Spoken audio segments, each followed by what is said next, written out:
Halo penonton militer, tak cukup 42 unit, baru-baru ini Indonesia dikabarkan akan segera menambah pembelian jet tempur Rafale sebanyak 12 unit lagi yang bila ditotal menjadi 54 unit.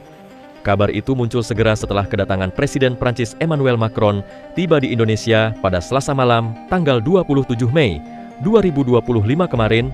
Kunjungan ini nampaknya bukan sekedar kunjungan biasa. Di baliknya ada negosiasi penting mengenai alutsista dan penambahan Rafale termasuk di dalamnya. Penambahan ini bukan cuma soal jumlah.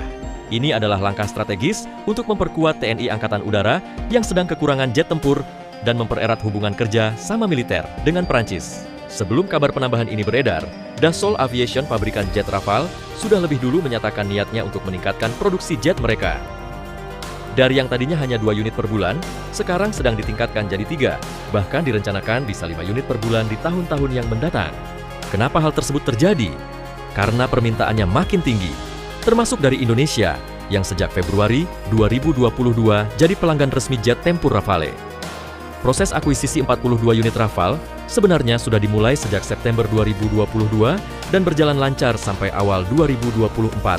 Sekarang, kita tinggal tunggu kedatangannya di Indonesia. 6 unit gelombang pertama, jet tempur Rafale, dijadwalkan tiba tahun 2026.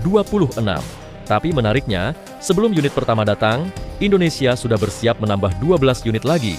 Informasi ini pertama kali diberitakan oleh media Prancis, La Tribune.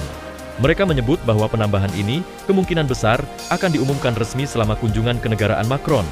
Tapi yang menarik, pembelian ini tidak dilakukan secara berdiri sendiri.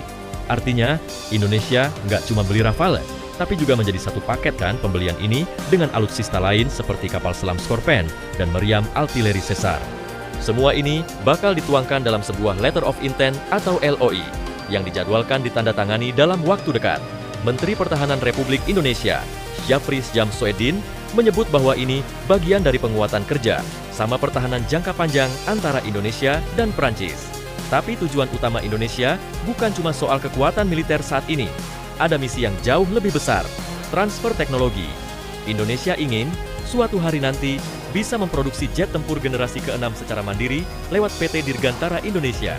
Targetnya jelas, menyambut Indonesia Emas 2045 sebagai negara dengan kemandirian tinggi di bidang teknologi pertahanan. Penambahan 12 unit Rafale ini juga memaksa Dassault untuk menggenjot produksinya. CEO Dassault, Eric Trappier, bahkan menyebut pihaknya sedang bersiap untuk produksi 5 unit per bulan meski belum semua pesanan datang. Langkah ini menunjukkan bahwa Indonesia benar-benar serius membangun kekuatan udaranya dan bukan cuma beli, tapi juga belajar, berinvestasi teknologi, dan bersiap jadi negara produsen.